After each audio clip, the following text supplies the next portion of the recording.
আজকে থার্ড সেমের আমি প্রথম ক্লাস নিচ্ছি। আজকে আমি তোমাদের টিস্যু পড়াবো, প্ল্যান্ট টিস্যু যা বা বাংলায় বললে কলা। তোমরা সবাই পড়ে এসছো, এই মুহূর্তে বই তোমাদের প্রোভাইড করতে পারবো না, আমি চেষ্টা করব পরে যদি পিডিএফ করে পাঠানো যায়। তা না হলে আমি যা বলছি সেটা মোটামুটি শুনে নিও। আর আমার মনে হয় 11-এর যদি বইটা তোমাদের থাকে, আশা করি আছে, থাকার কথা, তাহলে তোমরা তাতে টিস্যু চ্যাপ্টারটা পাবে। মোটামুটি সেগুলোই আছে, একটু ইল্যাবোরেটলি আছে। তোমরা সবাই জানো যে প্রত্যেকটা জীবের, সে এককোষী হোক আর বহুকোষী হোক, একটি কোষ থেকেই জীবনের শুরু হয়েছিল। পরবর্তীকালে অ্যাডাপ্টেশন এবং ইভলিউশনের ধাপে ধাপে, মানে অ্যাডাপ্ট করতে গিয়ে ইভলিউশন হয়েছে, অ্যাডাপ্ট করার দরকার হয়েছে, এককোষী জীবের থেকে বহুকোষী জীবের উদ্ভব হয়েছে। মানে ফ্রম ইউনিসেলুলার অর্গানিজম থেকে মাল্টিসেলুলার অর্গানিজম তৈরি হয়েছে in due course of adaptation through evolution.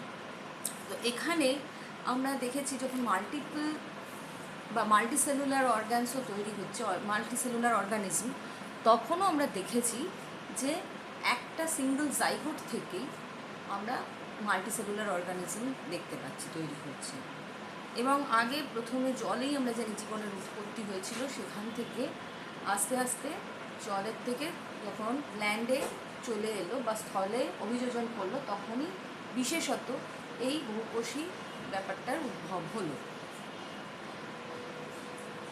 এর মধ্যেও তোমরা জানো যে উদ্ভিদরাই হচ্ছে বহুকোষী জীবের ক্ষেত্রে প্রথম তৈরি হয়েছিল। এক্ষেত্রে আমরা যখন দেখি যে বহুকোষী জীব উৎপন্ন হলো, তখন আর তার একটা কোষ দিয়ে জীবনের সব কাজ করা সম্ভব হলো না। তখন তার কোষগুলোকে কিছু কিছু কাজ ভাগ করে দেওয়া সুবিধা হলো। এখানে আমরা এক্সাম্পল হিসেবে করোনার সময় সবাই যখন বাড়িতে রয়েছি, দেখতে পাচ্ছি যে আমরা সব কাজ করতে হচ্ছে। তখন একা সব কাজ করতে পারছি? জানি আমরা, মা একটা কাজ করছেন, বাবা একটা কাজ করছেন, তোমরা একটা কাজ করছো। সেইভাবেই আমাদের একটা ডিভিশন অফ লেবার বা শ্রম বিভাজন তৈরি হচ্ছে। এই শ্রম বিভাজনের ফলেই টিস্যুর উদ্ভব হয়েছে পরবর্তীকালে। তাহলে আমরা টিস্যু কাদের বলতে পারি বা কাকে বলতে পারি? উৎপত্তিগতভাবে এক, এইরকম সম বা বিষম আয়তন ও আকৃতির কয়েকটি কোষ যখন সংঘবদ্ধভাবে অবস্থান করে এবং একটি নির্দিষ্ট কার্য সম্পাদন করে, তখন এই কোষ সমষ্টিকে কলা বা টিস্যু বলা হয়। তার মানে আমি ব্যাপারটা কী বললাম?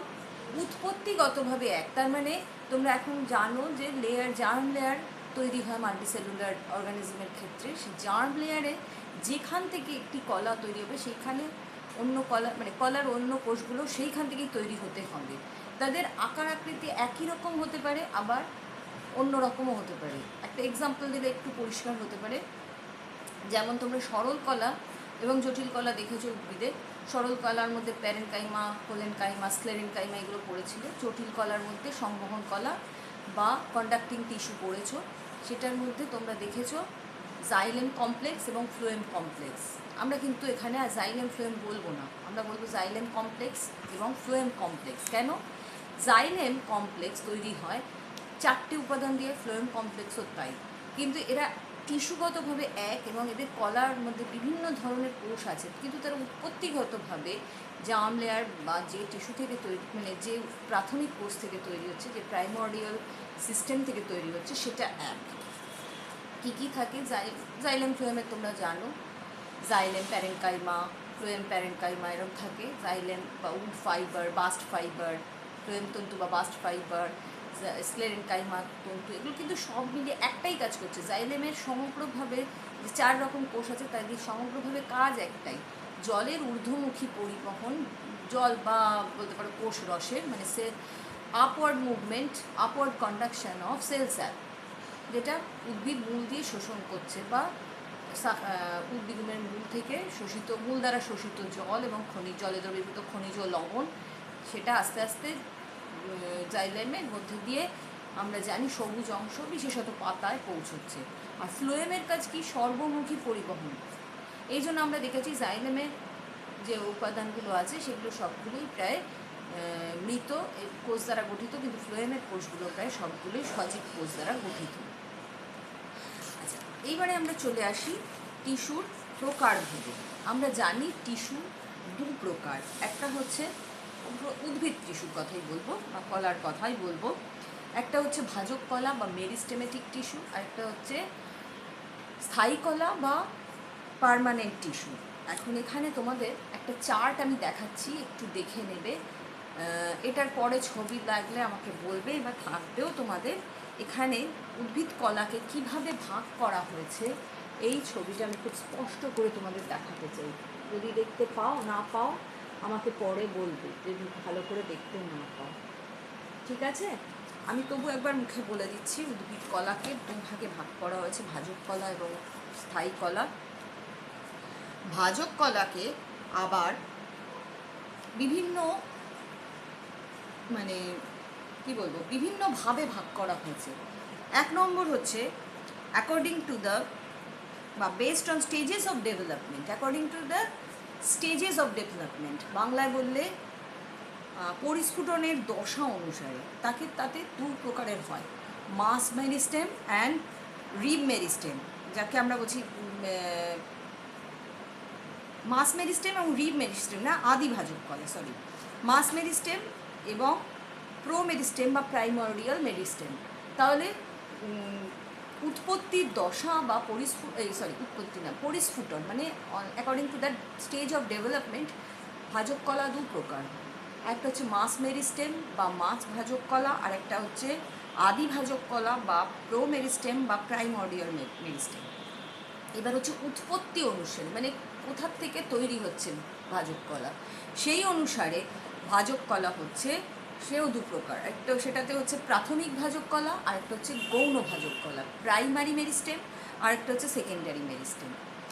3 নম্বর হচ্ছে অবস্থান অনুযায়ী কোথায় ভাজক কলাটা থাকছে সেই অনুযায়ী, মানে based on the position of meristematic tissue, সেটা কোথায়, একটা হচ্ছে অগ্রস্থ ভাজক কলা বা এপিক্যাল মেরিস্টেম, নামটা শুনেই বুঝতে পারছো, in the apical parts of the plant, তার মানে রুট বা স্টেমের একদম এপিক্যাল পোর্শন বা অগ্রভাগে, পাতার অগ্রভাগে, কাণ্ডের অগ্রভাগে, কুঁড়ি বা যেটা আমরা বলছি মানে যেটা কুঁড়ি থেকে ফুলও হতে পারে, বা ইয়াং শুট যেটা, তাকে সেখানে অগ্রভাগে থাকছে।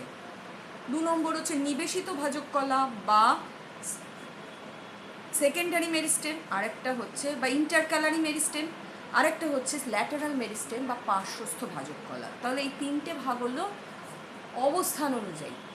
4 নম্বর হচ্ছে according to the base of function, কার্য অনুসারে, কে কোন ধরনের উদ্ভিদ দেহের গঠন তৈরি করছে সেই অনুসারে কি কি।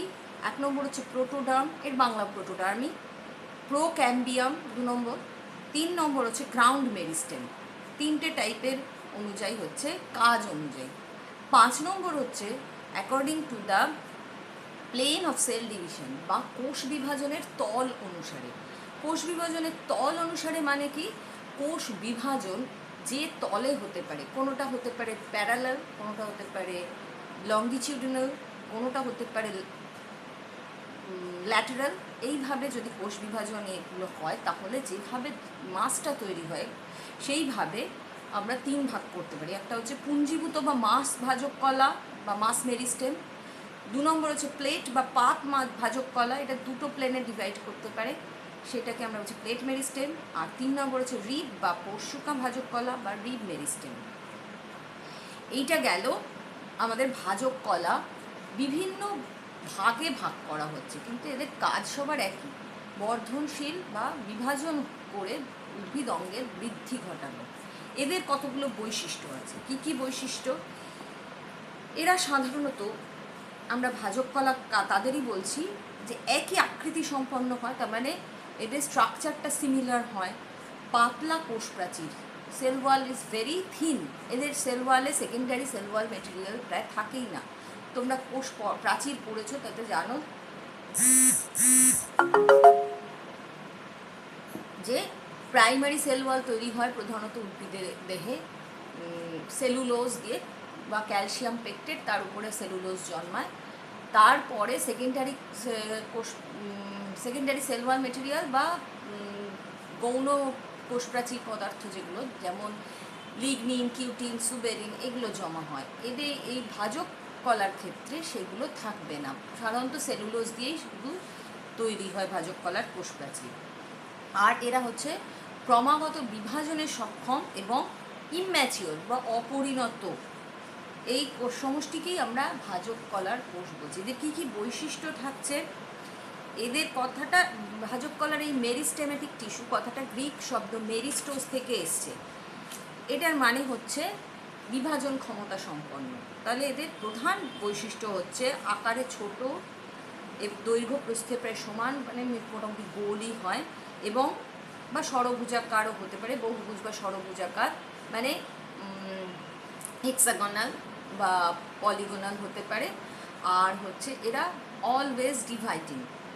কোষগুলো ঘন সন্নিবিষ্ট, মানে ক্লোজলি প্যাকড অবস্থায় থাকে, পাশাপাশি কোনো সেল ইন্টারসেলুলার স্পেস খুব কম থাকে। ঘন সন্নিবিষ্ট অবস্থায় থাকার জন্য মাঝখানে ফাঁকা স্থান থাকে না। কোষ প্রাচীর আগেই বললাম খুব পাতলা, এবং প্রতিটি কোষ ঘন সাইটোপ্লাজম, দানাদার সাইটোপ্লাজম দিয়ে পরিপূর্ণ। তার মানে কোষের মধ্যে ভ্যাকুয়াল ছোট। আমরা পরিণত কোষের একটা বৈশিষ্ট্য জানি, ভ্যাকুয়াল সাধারণত একটাই হয়, পরিণত উদ্ভিদ কোষে ভ্যাকুয়াল একটাই, এবং একটা বড় লার্জ ভ্যাকুয়ালকে সেন্টার করে প্রাইমর্ডিয়াল ইউট্রিকলে সাইটোপ্লাজম সহ অন্যান্য অঙ্গাণুগুলো বা অর্গানেলসগুলো থাকে। কিন্তু এক্ষেত্রে এটা ইনম্যাচিওর সেল, আমরা এইভাবেই বুঝতে পারবো যে সাইটোপ্লাজম ভর্তি, সেল ওয়ালের গা এবং সেল মেমব্রেন দিয়ে সাইটোপ্লাজম পুরো ভর্তি, তার বাইরের ডিলিমিটিং প্রাচীর যেটা সেল মেমব্রেন এবং সেল ওয়াল, কোনো তার মধ্যে আমরা আলাদা করে দেখতে পাচ্ছি না। প্রাচীর বুঝতে পারবো কিন্তু আলাদা করে ফাঁক দেখতে পাবো না, এবং পুরোটাই সাইটোপ্লাজমে ভর্তি ছোট ছোট ভ্যাকুয়াল বা কোষ গহ্বর থাকে, এবং অন্যান্য যে কোষ অঙ্গাণুগুলো ভালোই স্পষ্ট। কোষগুলোর প্রাচীর সেলুলোজ দ্বারাই সাধারণত গঠিত, এবং তাতে একটা সুস্পষ্ট নিউক্লিয়াস পরিষ্কার বোঝা যায়। কোষগুলো অপরিণত এবং অবিভেদিত, তার মানে এদের কোনো মানে এরা তৈরি হয়ে যায়নি, এরা সমস্ত রকম কোষই তৈরি করতে পারে সাধারণত, যেটাকে আমরা বলি টোটাল পোটেন্সি আছে আর কি এই কোষগুলো। সেল ওয়াল মানে সেল কালচার যখন আমরা করি, টিস্যু কালচার, তখন আমরা সাধারণত এরকম পাতা বা কাণ্ডের অগ্রভাগ নিয়ে করি, যেগুলোতে টোটিপোটেন্সি এমনিতেই থাকে, যাতে আর আমাদের আলাদা করে তাকে টোটিপোটেন্ট মানে অবস্থায় নিয়ে যেতে না হয়। আর একটা হচ্ছে কোষের প্লাস্টিড প্রোপ্লাস্টিড দশায় থাকে, তার মানে প্রোটোপ্লাস্টিড থেকে যে ক্লোরোপ্লাস্টিড, লিউকোপ্লাস্টিড বা ক্রোমোপ্লাস্টিড তৈরি হবে অঙ্গ বেবে। যেমন পাতা যদি তৈরি হয় ওই মেরিস্টেমেটিক টিস্যু থেকে, তাহলে তাতে প্রোপ্লাস্টিড থেকে ক্লোরোপ্লাস্টিড তৈরি হবে। যদি মূলের কোষ হয় তাহলে তার থেকে লিউকোপ্লাস্টিড তৈরি হবে। আর যদি কাণ্ডের কোষ হয় তাহলে সবুজও হতে পারে, বা এমনি ক্রোমোপ্লাস্ট, ফুল বা ফল হলে ক্রোমোপ্লাস্ট তৈরি হতে পারে। এবং এরা সাধারণত কোষে কোনো এই ধরনের মেরিস্টেমেটিক কোষে কোনো সঞ্চিত খাদ্যদ্রব্য থাকে না, মানে reserve food matter is not present. আর একটা হচ্ছে এরা সাধারণত উদ্ভিদ অঙ্গের বা উদ্ভিদ যে অর্গ্যানগুলো আছে, মূল, কাণ্ড, পাতা বা শাখা প্রশাখার অগ্রভাগে বা এপিক্যাল পোর্শনেই থাকে। এদের কাজ কি? মেনলি কাজ হচ্ছে মাইটোসিস, কোষ বিভাজন।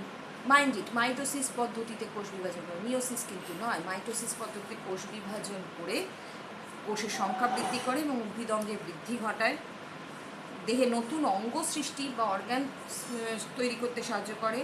এর থেকেই স্থায়ী কলার উৎপত্তি ঘটে।